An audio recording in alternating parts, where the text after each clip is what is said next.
All right, good afternoon, everybody. My name is Kevin McMahill. I'm the sheriff of the Las Vegas Metropolitan Police Department, and we are collectively here this morning to give you an update on the Cybertruck explosion at the Trump Hotel on Las Vegas Boulevard yesterday. Our work never stopped, as many of you went to sleep last night, and I just want to give you an update on a lot of what it is that we found through the processing of the Cybertruck. This is a joint investigation involving the FBI, the ATF, the Las Vegas Metropolitan Police Department, and these folks worked through the night and found a lot of stuff that is very useful for this investigation. As you look at this Cybertruck here, we had to transport this down to our fleet services so that we could really get through this thing. And I remind you that the subject inside wasn't able to be removed for a very long period of time because he was burnt beyond recognition. And so as we continue to move through this, I'm going to talk a little bit about his identity and what we believe, but I would like to highlight a couple of things that the teams found inside of the Cybertruck that are useful to the investigation. And that, first and foremost, is a military identification. We also found a passport. We found a Desert Eagle 50 caliber semi-automatic pistol. And if you'll notice on a lot of these guns that we're going to talk about here, they're almost just burnt beyond recognition as well. There's a SLR model B30 semi-automatic firearm, number of fireworks that were still in the vehicle that had to be removed. Notably, we found an iPhone and a smartwatch, and then several credit cards were also in the name of our subject. Our subject is 37-year-old Matthew Livelsberger. He's of Colorado Springs, Colorado, born July 22nd of 1987. Now, as you'll see here on a picture of his driver's license, let's see, the question really still remains for me, and I know that there's a lot of you folks in the media that are identifying this person as the person in our vehicle. As I mentioned to you already, his body is burnt beyond recognition. And I do still not have confirmation 100% that that is the individual that was inside of our vehicle. And so as I'm calling it now, the subject or person of interest, I will not come back until I have the confirmation through DNA or medical records that this is indeed, in fact, the subject inside of the vehicle. Now, further complicating this identification of this individual, we also discovered through the coroner's office that the individual had sustained a gunshot wound to the head prior to the detonation of the vehicle. One of the handguns was found at his feet inside of the vehicle. Obviously, in how we're trying to identify him, and I'm feeling comfortable to give you this information, is a tremendous amount of substantial evidence to include he rented the Turo vehicle. There are two tattoos, one of which was on the stomach and one of which is on the arm, that we can see bits and pieces of it as in comparison to what it is that we now know he had on his body. That has given us a lot of confidence that this is, in fact, the same person. As well as the clearly obvious, which is the credit cards, the military identification, the passport. And then furthermore, as you'll see here in just a very short period of time, we tracked his movements from Colorado to Las Vegas, and in a number of the photographs that we were able to determine, he was the individual that was driving the vehicle. And also, I'd like to iterate this point to you. We still have only ever seen him in this vehicle, and we're not aware of any other subjects involved in this particular case. Now, I would like to acknowledge a couple of things because I know what's going on in the social media world, and there are a number of things in this case that are similar to the attack in New Orleans. We do know that our subject here served in the military. In fact, he's a current member of the military. Both of the subjects served at Fort Bragg, North Carolina. What we do know about that is it's a very large military base, and we have no record that they served in the same unit or even at the same years at Fort Bragg, something that continues to remain under investigation. I also know that they both served in Afghanistan in 2009. We don't have any evidence that they were in the same province in Afghanistan, the same location, or the same unit. Again, something else that remains under investigation. And we also know, of course, that they both used the rental company Turo to rent their vehicles. As far as his military background, it's been confirmed by DOD that he was indeed in the United States Army. He was also a Green Beret operations sergeant who spent most of his time at Fort Carson, Colorado, and in Germany. He was on approved leave from Germany, where he was serving with the 10th Special Forces Group. He was also previously in the National Guard and the Army Reserve. I'd like to point out to you that through exceptional joint investigative effort, we've gotten to a place where we believe we can show you his route to Las Vegas from Colorado, and Carlos will put up the map there for you. And we know that he rented the Cybertruck in Denver on December 28th. We tracked his movements through the Tesla charging stations to Monument, Colorado on December 30th. On the 31st of December, the truck was charged in Trinidad, Colorado, Las Vegas, New Mexico, and Albuquerque and Gallup, New Mexico. On January 1st, the truck was charged in Holbrook, Flagstaff, and Kingman, Arizona. We last tracked the truck in Kingman at 05:33 yesterday morning. The truck was first spotted in Las Vegas at 7:29 a.m. yesterday. And Carlos will pull up a picture of the truck pulling onto Fashion Show Drive here. And that picture was observed at about 7:34 a.m. We know that he pulled into the Trump Valet, and I believe we have a video of that. You can see the Cybertruck highlighted there.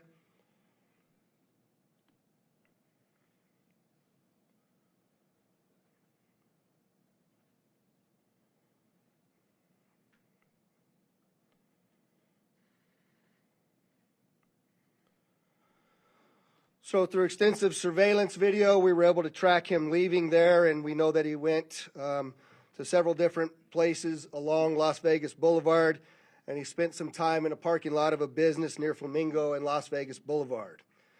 We didn't have a video of the truck pulling back onto Las Vegas Boulevard from the sands.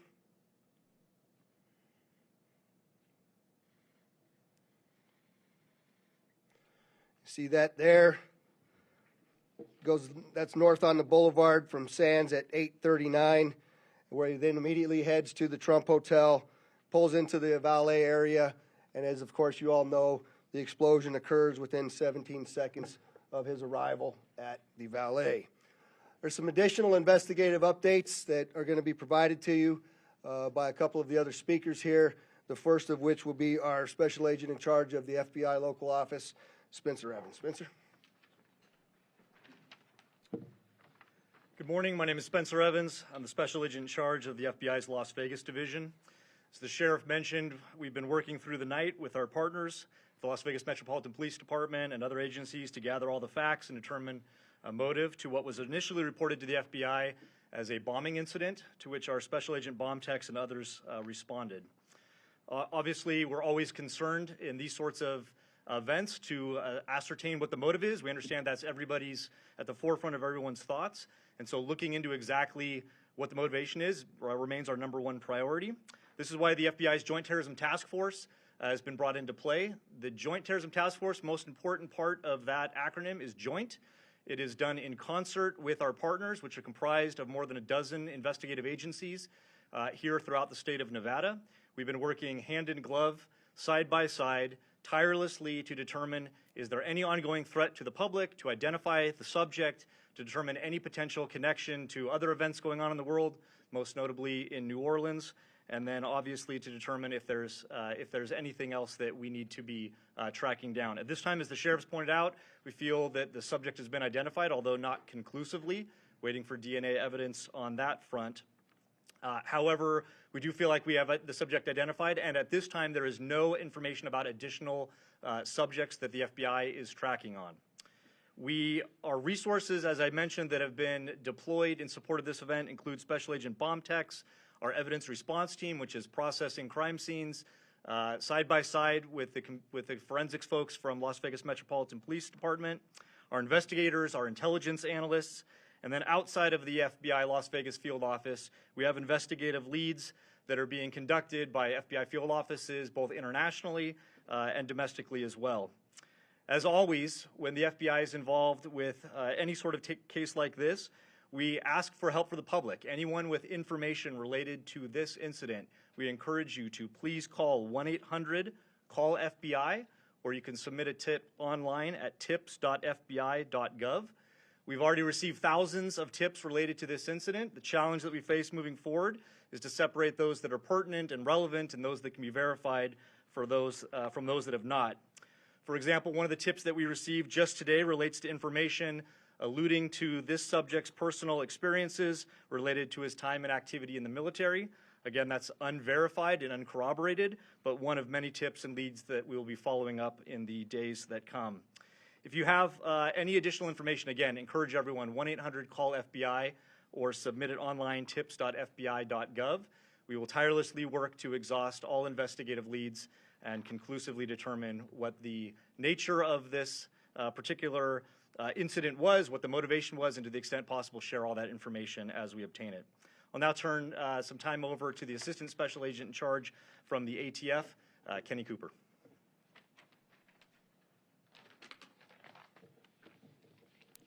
Good morning, everybody. My name is Kenny Cooper. I'm the Assistant Special Agent in charge of ATF San Francisco Field Division.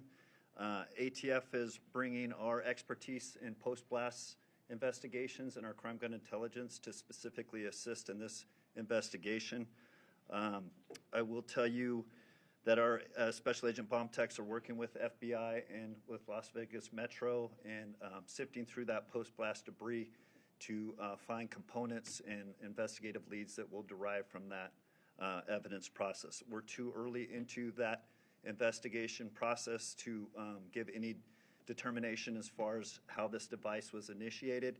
I will say that we do know that the components primarily consist of fireworks, mortars, aerial shells, and are all consumer fireworks.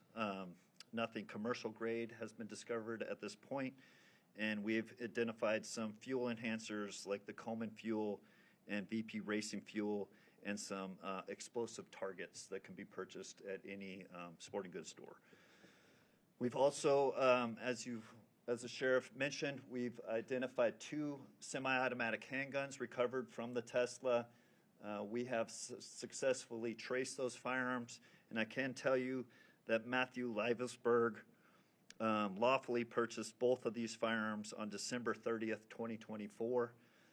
We have agents following up those investigative leads. We know exactly where those firearms were purchased, and we will share any developments from those leads as they come in.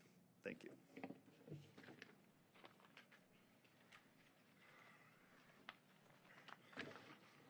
We also have the Clark County Fire Chief here, John Steinbeck, and he didn't have any additional updates, but if there's any questions in regards to what the fire department did during this, he's here to answer those questions as well. With that, I'd just like to say before I take a couple questions from all of you, you'll notice that we're not releasing information that we haven't corroborated and verified.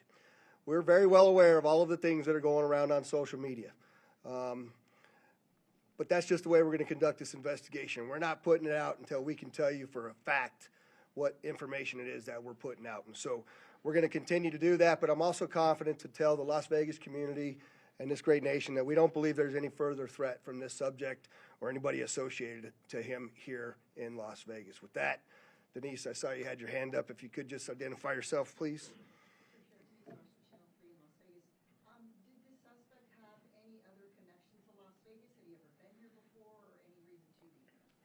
So the question was, did the subject have any ties to Las Vegas, or had he ever been here before?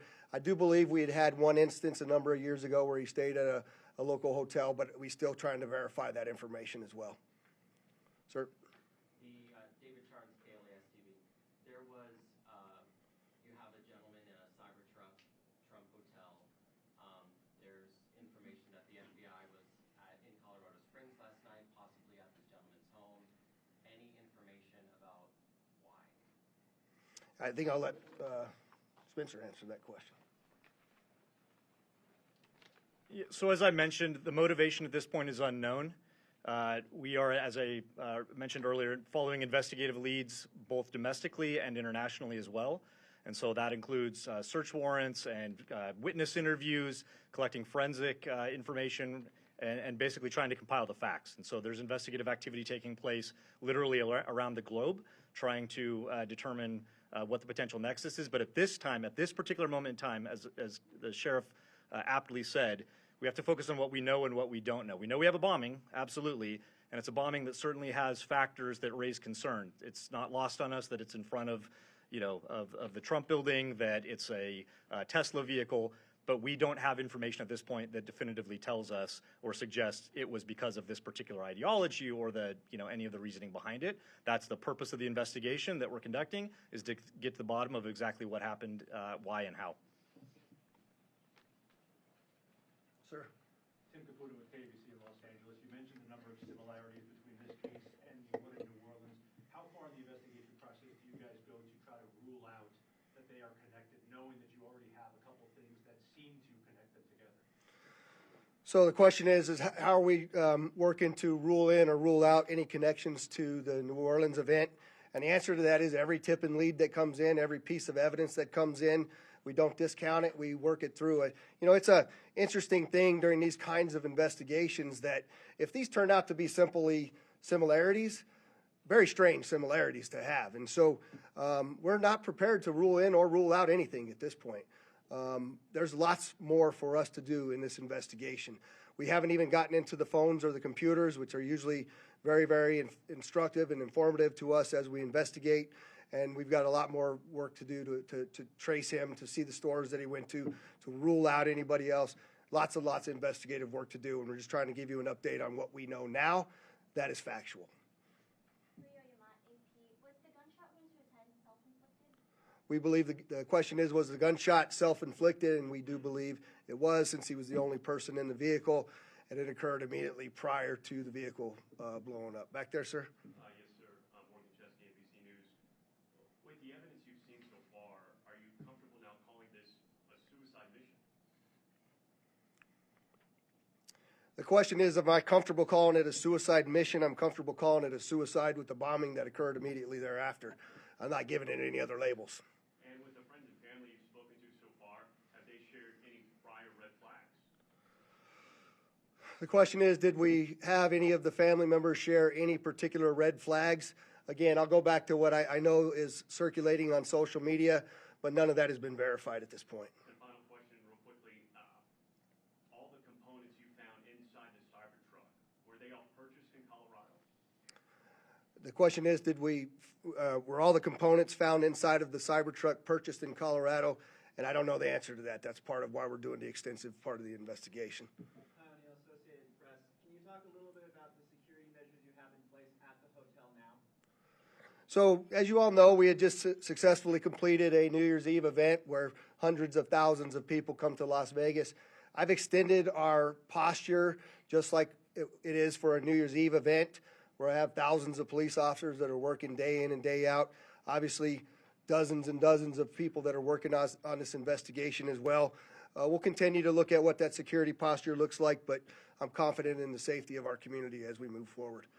Go ahead in the middle there. Channel 13 here in Las Vegas, ABC. Did Levenberger have any sort of criminal record at all? And also, do you know when that Turo vehicle was rented? The question was, is there any criminal record? None that I'm aware of. That has not been brought to my attention that he had a criminal record. And I said that the Cybertruck was rented on December 28th in Denver, Colorado. Right here? Hi, Stephanie Price, Fox News. Hi. Hi. Have you guys been able to verify that he checked into the Resort World Hotel the day before this? The question is, do we know if he checked into the Resorts World the day before this? I'm not aware of that information. Sir? Mike Allen, Fox 5 Vegas. You mentioned increased security presence at the Trump International. Is that going to extend further along the Strip, or is it just there? And how long do you anticipate that? The question is generally about the security posture, and that's entirely our entire community, not only Fremont Street and the Strip, but surrounding neighborhoods as well. just to make sure that we have the community feeling that level of safety that they need to feel after an event such as this. Right next to you there. Katie from the Las Vegas Review-Journal. How exactly were you guys able to use the charging stations to track the car's route? The question is, how were we able to use the charging stations to track the vehicle all the way through? And I'm not exactly sure how to answer that question just yet. I know that there's some capability by being able to determine that the car is connected to the charger. One of the things that we're looking for is anybody that may have been at the charging location at the same time. We're looking to try to identify them because their vehicles would have also had cameras that would have taped anybody in and around them. We're trying to get people that may have been in the same locations at the same time that have video on their vehicle that could provide that video to us as well. I'll take two more. Go ahead. Can you talk about the damage being contained by the Cybertruck itself, and do you think that plays into whether he was aiming to hurt others or was it a public suicide? Yeah, the question is about the Cybertruck and the lack of damage to the Cybertruck and containing the explosion. Carlos, if you could put that truck back up there, it might be helpful. But, you know, you'll see if you look on the outside of that vehicle, it's hard to tell from that photograph. But other than the windows being gone, that's a bit more disassembled than it was at the scene, and the back area being blown off. There's no evidence of physical damage to the sides of that vehicle. And so the explosion that was in that vehicle sort of vented out and up, but it didn't even damage the glass doors at the trunk. So I'm not sure what that means. I also know that there's a number of unexploded pieces of the things that he had inside of that vehicle, and so I just don't think that it was done as well as he was expecting it to be done. But go ahead. Sophia Rodriguez with Univision Vegas. I was wondering, were you able to recover the video from the Cybertruck, or was that destructive? So the question is, are we able to recover the video from the Cybertruck? And many of you may know that those Cybertrucks contain a tremendous number of cameras. Again, Mr. Musk has sent out a number of his folks that will be arriving here this afternoon with the intent to try to capture the part of that captured all of the video from inside of the truck. Sir? Just quickly, you had mentioned a number of the components in the back of the truck that did not go off. Maybe this is a better suited question for ATF, but when it comes to the rudimentary nature of the bomb, I think we mostly think of a bomb that is connected. This seems like individual kind of incendiary and combustible components put together. Can you speak to how you think this is a bomb, or was it just several pieces of things that might blow up and might explode that were just lit and gone off at the same time? Yeah, I'll tell you, it does appear that it was, I just want to be careful with my language here, but the level of sophistication is not what we would expect from an individual with this type of military experience. That most of that, the materials inside that Tesla were fuel to help fuel a greater explosion. But it's too early to answer any question as if there was sophisticated connectivity to those components to make it ignite in the way that it did. All right, there was one last hand over here. I'll take your last question. Or maybe this is for Special Agent Evans, Mike Carter, Newsmax. Any idea if the suspect has been in touch with any outside terrorist groups? Has this investigation extended globally? The question is, do we know whether the subject's been in touch with any outside terrorist groups or if it's been investigated globally? And Spencer, you want me to? Okay. So the question about whether it's being investigated globally, absolutely. Like I said, we're running down investigative leads around the world. No information that we're aware of right now that connects this individual to any terrorist organization around the world. But that's obviously the thrust of the investigation, is ruling out that there's any sort of terrorism nexus, and then again, getting at what the ideology is. We appreciate you all coming, and we will be back before you when there's substantial updates to provide to you. Thanks for all your great work. Don't miss a video. Subscribe to our YouTube channel today for more Central Illinois news.